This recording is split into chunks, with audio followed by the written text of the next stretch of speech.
Hello friends, आज हम इस वीडियो में बीपीएससी टीआरई 3.0 क्लास 6 to 10 के लिए मोस्ट इम्पोर्टेंट 20 एमसीक्यू को सॉल्व करेंगे।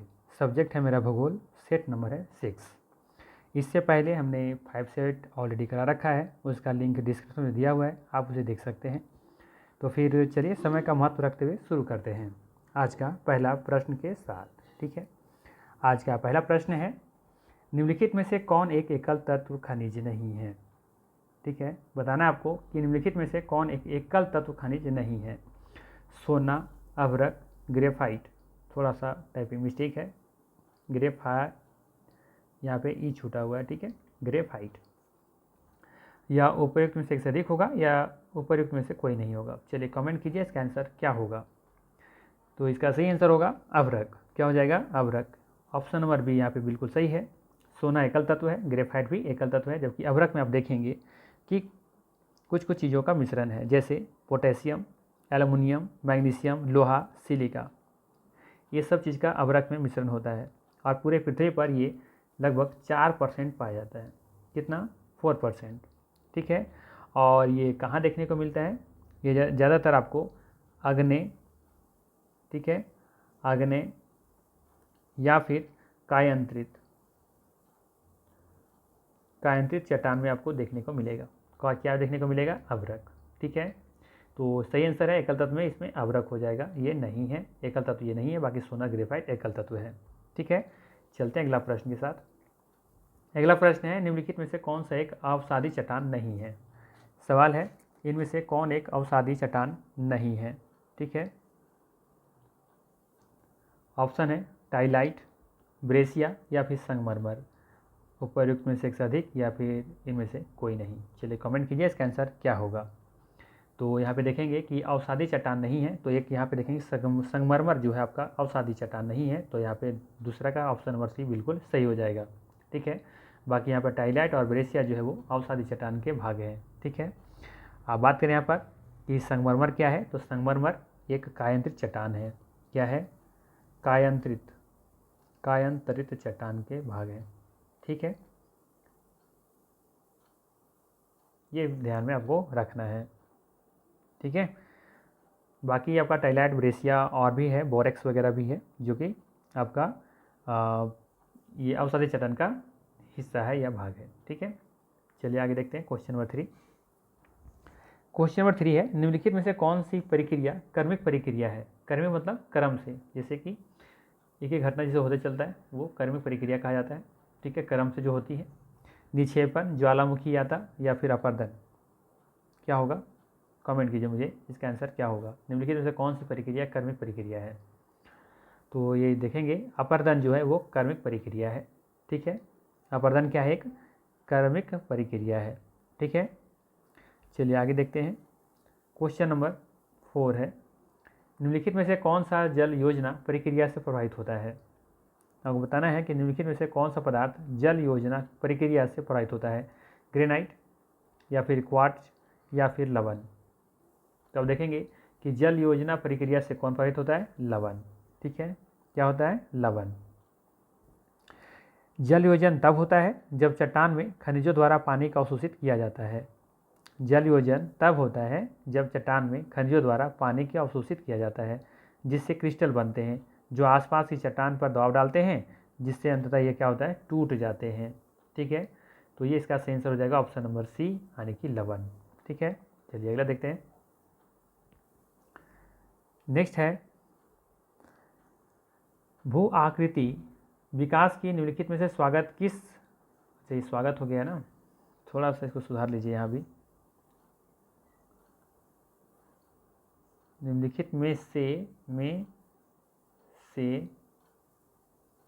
से किस अवस्था में अधोमुखी कटाव का बोलबाला होता है। अब ठीक हुआ।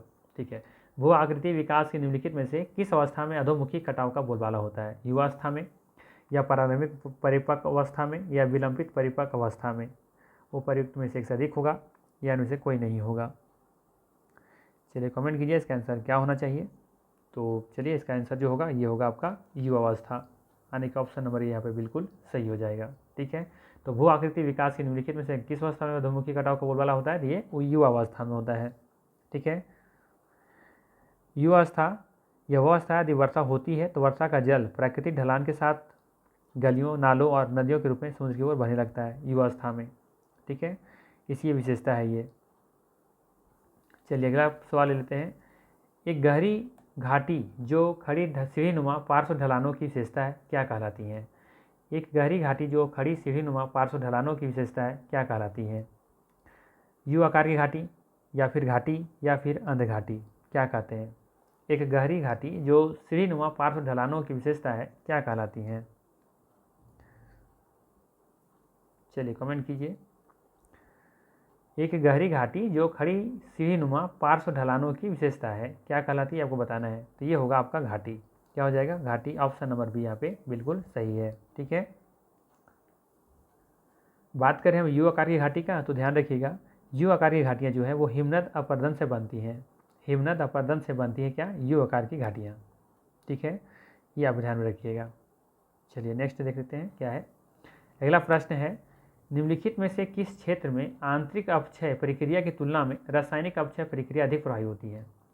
बताना है। सवाल है, निम्नलिखित में से किस क्षेत्र में आंतरिक अपक्षय प्रक्रिया की तुलना में रासायनिक अपक्षय प्रक्रिया अधिक प्रभावी होती है? चूना पत्थर युक्त क्षेत्र में, शुष्क क्षेत्र में या फिर आर्द्र क्षेत्र में? सवाल है कि किस क्षेत्र में आंतरिक अपक्षय प्रक्रिया की तुलना में रासायनिक अपक्षय प्रक्रिया अधिक प्रभावी होती है?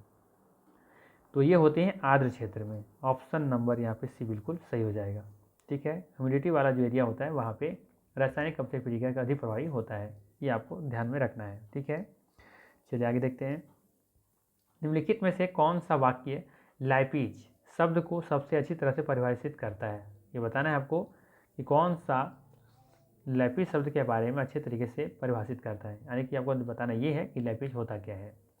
तो पहला ऑप्शन है एक छोटा सा मध्यम आकार का उथला अवसाद, या फिर सतह से पानी टपकने के कारण बनी एक भू आकृति, या फिर तेज शिखर, गड्ढों और लकीरों के साथ एक अनियमित सतह, या उपयुक्त में से अधिक होगा, या उपयुक्त में से कोई नहीं होगा। तो देखें लैपिज जो होता है ना वो ये होता है तेज शिखर होता है, गड्ढों और लकीरों के साथ एक अनियमित सतह होता है। ठीक है, तेज शिखर गड्ढों और लकीरों के साथ एक अनियमित सतह होता है। अनियमित मतलब कि रेगुलर नहीं होगा, जैसे कुछ इस तरीके से। ठीक है, इस तरीके से। तो यहाँ पे देखेंगे तेज शिखर दिख रहा है ना, गड्ढा भी दिख रहा है यहाँ पे, है ना, और एक लकीर जैसा भी दिख रहेगा, दिखेगा आपको। तो इस तरीके का को हम लोग क्या कहते हैं? लैपीज कहते हैं। ठीक है, तो ऑप्शन नंबर यहाँ पे बिल्कुल सी सही हो जाएगा। चलिए अगला देखते हैं। निम्नलिखित में से कौन सी गैस वायुमंडल के प्रमुख भाग का निर्माण करती हैं? निम्नलिखित में से कौन सी गैस वायुमंडल के प्रमुख भाग का निर्माण करती हैं? ऑक्सीजन, कार्बन डाइऑक्साइड, नाइट्रोजन, उपयुक्त में से एक से अधिक, या उपयुक्त में से कोई नहीं? तो ये तो आसान सा क्वेश्चन हो गया आपके लिए, है ना। नाइट्रोजन, क्या हो जाएगा? नाइट्रोजन। कितना परसेंट है ये? 78%। ठीक है, ऑक्सीजन कितना है? ये ऑक्सीजन कितना है? 21%। ठीक है, कार्बन डाइऑक्साइड कितना है? 0.03%। ठीक है, और बाकी जो बची हैं सभी बाकी मिलकर सभी गैस बनाती हैं। ठीक है, तो यहाँ पर देखेंगे कि नाइट्रोजन और ऑक्सीजन ही सिर्फ मिलकर कितना बना रहे हैं? 99%। ठीक है, चलिए आगे देखते हैं क्वेश्चन नंबर 10। मानव के लिए महत्वपूर्ण वायुमंडलीय परत है। मानव के लिए महत्वपूर्ण वायुमंडलीय परत कौन सा है? समताप मंडल, क्षोभ मंडल, आयन मंडल। तो ये भी आसान सा क्वेश्चन है। ठीक है, ऐसे क्वेश्चनों को आपको गलती नहीं करनी चाहिए। ठीक है, ये कौन सा हो जाएगा? क्षोभ मंडल। ठीक है, हम जानते हैं क्षोभ मंडल में ही क्या होती है? सारी घटनाएं घटती हैं, जितना भी वो मौसमी घटनाएं होती हैं, मौसमी जो घटनाएं घटती हैं सब क्षोभ मंडल में घटती हैं।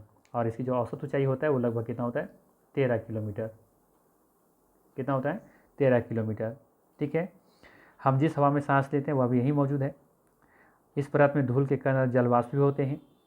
जलवायु और मौसम में भी सभी जितने परिवर्तन होते हैं इसी परत में होते हैं। ठीक है, इस परत में लगभग सभी मौसम की घटनाएं होती हैं जिसमें मैंने बताया।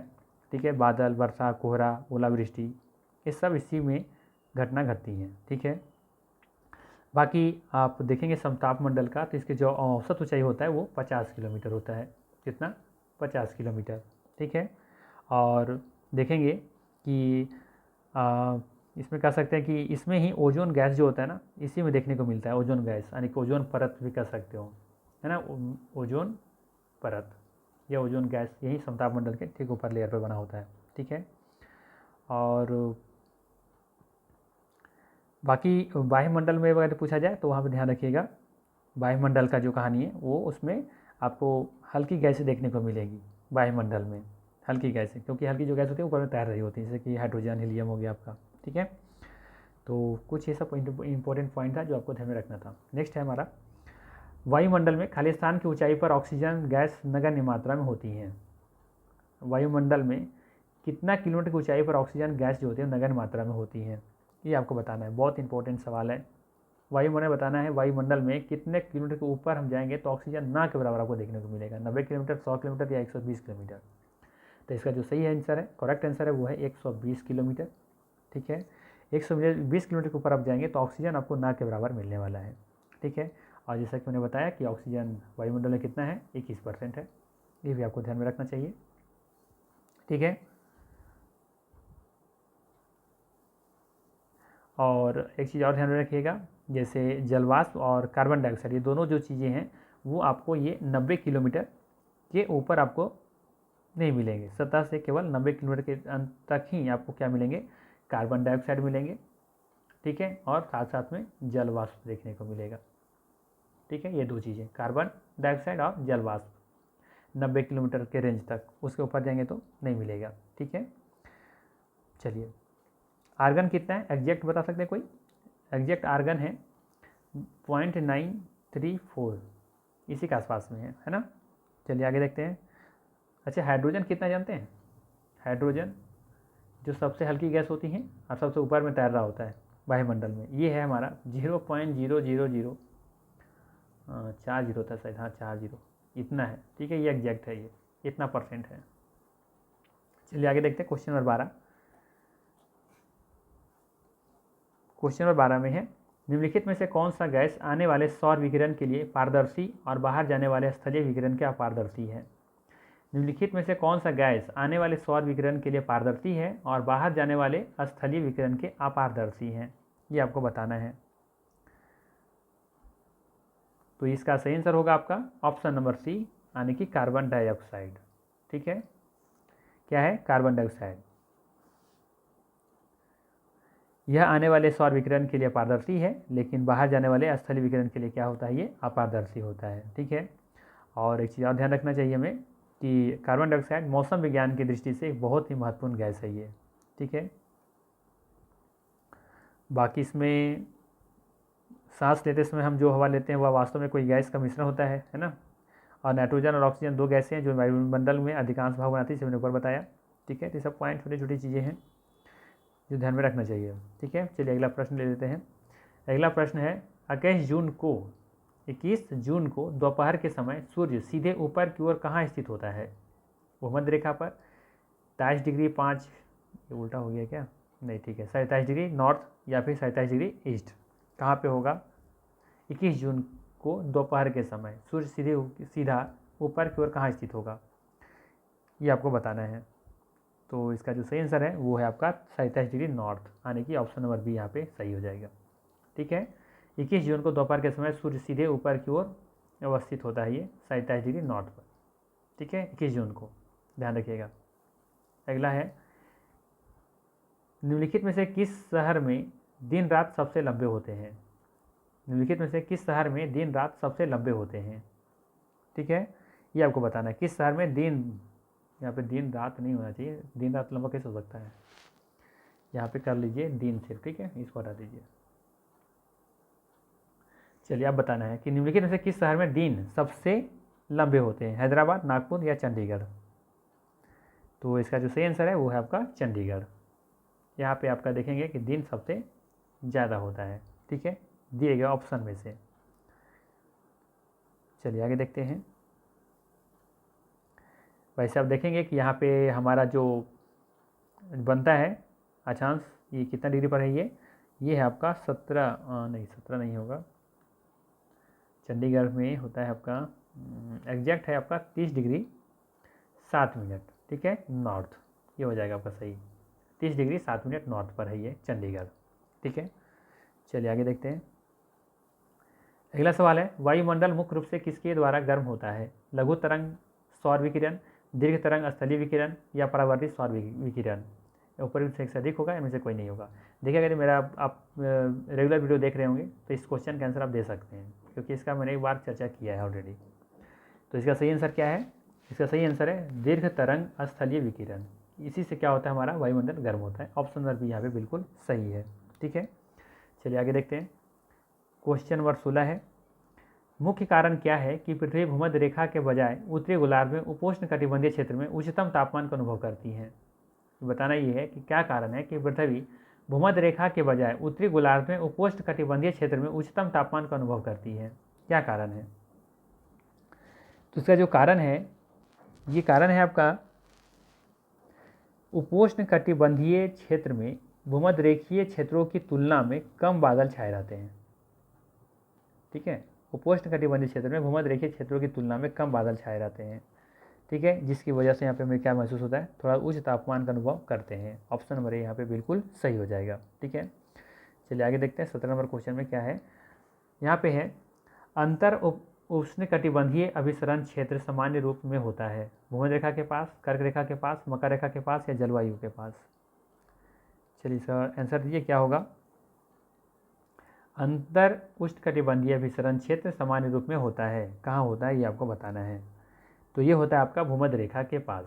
ठीक है, अंतर उष्ण कटिबंधीय अभिसरण जो क्षेत्र होता है वो कहाँ पे होता है, भूमध्य रेखा के पास। ऑप्शन नंबर यहाँ पे बिल्कुल सही है। ठीक है, चलिए आगे देखते हैं। नेक्स्ट है हमारा, उत्तरी गोलार्ध में कम दाब के आसपास हवा की दशा है। उत्तरी गोलार्ध में कम दाब के आसपास हवा की दशा क्या है? दक्षिणावर्त है, वामावर्त है या समदाब रेखा के समानांतर है? ऊपर में से एक से अधिक हो गया या होगा या फिर ऊपर में से कोई नहीं होगा? चलिए कमेंट कीजिए, इसका क्या आंसर होगा। इसका आंसर होगा वामावर्त, है ना, एंटी क्लॉक होगा। ठीक है, उत्तरी गोलार्ध में कम दाब के आसपास हवा की जो दशा होती है वो क्या होती है, एंटी क्लॉक होती है। ठीक है, ऑप्शन नंबर बी यहाँ पे बिल्कुल सही है। ठीक है, चलिए आगे देखते हैं। 19 नंबर क्वेश्चन, भूमध्य रेखा पर कोरिलेसिस जो बल होता है वो क्या होता है, वहाँ पर शून्य होता है, शून्य से अधिक होता है, कभी शून्य या कभी शून्य से ज़्यादा होता है, या फिर ऊपर से अधिक होगा या ऊपर में से कोई नहीं होगा? चलिए बताइए क्या होगा इसका सही आंसर। कोरिलेसिस जो बल होता है भूमध्य रेखा पर कैसा होता है, शून्य होता है, शून्य से अधिक होता है, क्या होता है ये आपको बताना है। तो देखेंगे कि जो कोरिलेसिस जो बल होता है ना, ये यहाँ पे भूमध्य रेखा पर शून्य होता है। ठीक है, क्या होता है, ये शून्य होता है, ये ध्यान में रखना है। और ये उत्तरी गोलार्ध देखेंगे, उत्तरी गोलार्ध में हवा कम दबाव वाले क्षेत्र के चारों ओर वामावर्त दिशा में बहती है। ठीक है, ये ध्यान में रखना है। वैसे ये कोरिलेसिस बल होता क्या है, तो यह एक अदृश्य शक्ति है जो दोनों गोलार्ध में हवाओं के विक्षेपण का कारण बनती है ये। ठीक है, और यह घूमने वाली वस्तु पर गति पर लागू होती है, और साथ साथ में यह वस्तु के द्रव्यमान और वस्तु के घूमने की दर से निर्धारित होती है। ठीक है, तो इसके बारे में इतना पॉइंट आपको ध्यान में रखना है। ठीक है, चलिए आज का अंतिम प्रश्न है, निम्नलिखित में से कौन सा कथन गलत है? आपको बताना है कि कौन सा कथन इसमें से गलत है। पहला है ग्रीन हाउस प्रभाव के कारण पृथ्वी गर्म हो जाती है। दूसरा है पृथ्वी की सतह अपने अधिकांश ऊर्जा लघु तरंग दैर्घ्य में प्राप्त करती है। तीसरा है पृथ्वी द्वारा प्राप्त ऊर्जा के आने वाली सौर विकिरण के रूप में जाना जाता है, जिसे संक्षेप में सूर्य ताप कहा जाता है। ऊपर में से एक से अधिक होगा या ऊपर में से कोई नहीं है? बताने से कौन सा गलत है। ऑप्शन है ग्रीन हाउस प्रभाव के कारण पृथ्वी गर्म हो जाती है, या फिर पृथ्वी की सतह अपने अधिकांश ऊर्जा लघु तरंग दैर्घ्य में प्राप्त करती हैं, या फिर पृथ्वी द्वारा प्राप्त ऊर्जा को आने वाली सौर विकिरण के रूप में जाना जाता है, जिसे संक्षेप में सूर्यताप कहा जाता है। तो देखेंगे इसमें कि कौन सा ऑप्शन गलत है। तो यहाँ पे कोई भी ऑप्शन गलत नहीं, यहाँ पे सभी ऑप्शन क्या हैं, बिल्कुल सही हैं। ठीक है, ग्रीन हाउस प्रभाव के कारण ही हमारा पृथ्वी गर्म होता है, तो ये बिल्कुल सही है। पृथ्वी की सतह अपने अधिकांश ऊर्जा जो प्राप्त करता है वो लघु तरंग दैर्घ्य में ही प्राप्त करता है। इसका भी मैंने एक क्वेश्चन बनाया था, अगर मेरा रेगुलर वीडियो सही देख रहे हैं आप तो जरूर इसका आप आंसर कर पाए होंगे। ठीक है, और पृथ्वी द्वारा प्राप्त ऊर्जा को आने वाली सौर विकिरण के रूप में जो जाना जाता है, जिसे हम लोग संक्षेप में क्या कहते हैं, सूर्य ताप कहते हैं। ये भी तो सही है, तो यहाँ पे गलत कोई नहीं है, तो ऑप्शन नंबर यहाँ पर ई बिल्कुल सही है। ठीक है, तो ये थे हमारे आज के 20 इंपॉर्टेंट MCQ। आपको वीडियो कैसा लगा कमेंट करके मुझे जरूर बताइएगा, साथ में लाइक ज़रूर कर दीजिएगा। और आज का क्वेश्चन थोड़ा सा लेवल थोड़ा सा मैंने टफ रखा था, हाई रखा था। ठीक है, अगर 17 से 18 नंबर आज बन रहा है तो भी आपका तैयारी अच्छी मानी जाएगी। अगर आप 17 से 18 मार्क्स भी ला रहे हैं इसमें तो आपकी बहुत बेहतर कह सकते हैं, बेहतर नहीं बहुत बेहतर आपकी तैयारी चल रही है। आप कंटिन्यू इसे बना के रखें, निश्चित तौर पर सफलता मिलेगी। ठीक है। और अगर यदि आप 12-15 में अटक रहे हैं तो थोड़ा सा आपको रिवीजन करने की ज़रूरत है, ठीक है। तो चलिए फिर मिलते हैं हम लोग नेक्स्ट वीडियो में। Thank you.